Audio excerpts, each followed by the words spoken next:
Hi everyone, I finished a really amazing book last night called The Bones of You by Debbie Howells. And I enjoyed it that much, I've broken out of my usual recording routine to record this video review for you because I just can't recommend this book enough. I need to talk about it, I need to get it off my chest, I need to tell everyone, I need the world to know about it and read it and talk about it with me. It's one of the best books I've picked up. Definitely the best book I've picked up this year, possibly the best book I've picked up in many years. Let's get to it. This review will start off non-spoiler, so you can stay here if you've not read the book, because I want to make you want to read it. And then I'll go into a spoiler section later on, but I'll make that clear. So, The Bones of You. This book reminds me of The Lovely Bones crossed with the TV show Twin Peaks, if you've ever seen that. This book, in my opinion though, is a lot better than The Lovely Bones. It has more depth to it. Basically, we'll start at the beginning. This book is about a girl named Rosie, or Rosanna, and she is murdered. You get two perspectives in this book, so the chapters alternate, so you'll get a chapter where it starts with Rosie, and then you'll get a numbered chapter, like in this case 2. And the ones with the numbers are by the point of view of someone called Kate, who also lives in this same village as Rosie, and has a daughter the same age as her. Now, Kate is a gardener, and she sort of just somehow gets wrapped up in the whole mystery of everything that happens. Rosie gets killed at the very beginning of the book, so it's not a spoiler or anything by mentioning that she gets killed.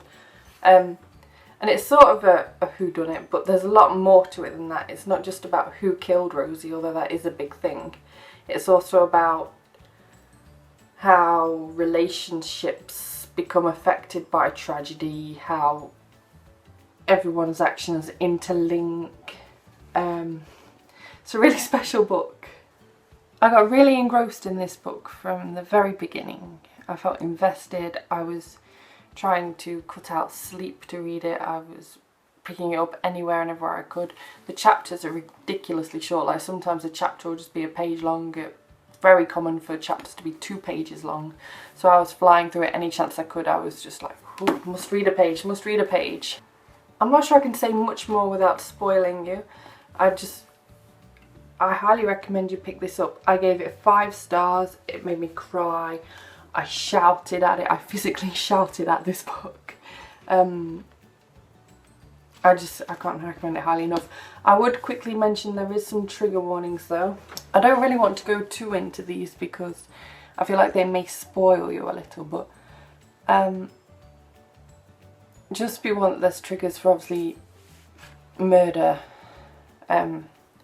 depression, eating disorders. I'm trying to think what else. It's quite a difficult read at times, I will say that, but highly, highly worth it. So if you've not read this book, please go away now, pick up a copy, go read it because it's amazing. And come back and watch this video when you have read it, and then talk to me in the comments below because I want to discuss this book with all of you. I want the world to read this book. Bye! Right, if you're still here, have you read this book? Have you? Right, let's carry on then. So, I'd like to say first of all that I guessed who the murderer was going to be probably around page 60-ish. But I wasn't sure, it was just a guess. But I feel like as time went on it became more and more clear that it was indeed her mum, Joanna, whatever you want to call her, who was the murderer. I don't think it was a bad thing that at times it felt almost spelt out. I quite enjoyed that. I feel like you didn't go into this book necessarily caring after a little while who exactly it was that did the murder, but more you cared about everything going on. You cared about Rosie, you cared about the whole family situation. I mean, I just don't even know where to begin with that family situation. I can't imagine how difficult it must have been for Delphine afterwards, knowing everything that's happened and yet still having to live in that atmosphere. First time I got angry with this book was, well, that's not quite specific. The first time I got angry with Neil in this book was when Rosie was told that she couldn't have a puppy until she was 12. So when her 12th birthday comes along, she picks that puppy, names it Hope, and then waits to get it, only to then wake up on the actual day of her birthday and discover that actually she's been bought a guitar instead, and it was just also a great big mind game by him, some control sort of aspect. So yeah, that's definitely the first time I got angry with this book. The second time I got angry with this book was when Rosie was sat down eating Sunday lunch and she had a smaller portion than what everyone else had, significantly smaller. She barely had anything on her plate, and then everyone else had pudding but she didn't. And when Delphine asked why Rosie hadn't got any dinner, or had got a smaller portion, sorry, she was told that her sister needs to lose weight. Now obviously we learn as this goes on, as the story goes on, that eating disorders play a big part in her mum Joanna's life, so I suppose we can understand sort of where that comes from. But still, I found that really annoying. I was literally sat shouting at the book. My partner was like, "What are you doing shouting at a book?" I was like, "It's so annoying! I literally want to beat this man up." He's like, oh, I can't remember the last time a book evoked such emotion in me. The whole domestic violence thing in this book, I found it quite believable. It's often a known thing that someone can put on this whole facade outside of who they actually really are. So people on the outside think that Neil's such an amazing man, to quote Joanna, but obviously he isn't. But that's what everyone sees. But really he is just a scumbag. He's a weak bully. And quite frankly, I'm quite disappointed that at the end we learn that he actually gets to go off to Afghanistan, because I just wanted to throw him in jail and lock him away and throw away the key, quite frankly. While we're on about the ending, actually, I didn't like the very last chapter in this book. It's from Rosie's perspective, and I just felt like it was unnecessary. I don't feel like it added anything to the actual story, and I think that the chapter before, where we have Kate going up into the field on her horse up to the spot where Rosie was killed, and sort of feeling like Rosie had now left, I felt like that was such a better ending, and I wish it had ended there. I don't know why the author felt the need to tack on this extra ending on the end. I think that's about all I want to say about this book, really.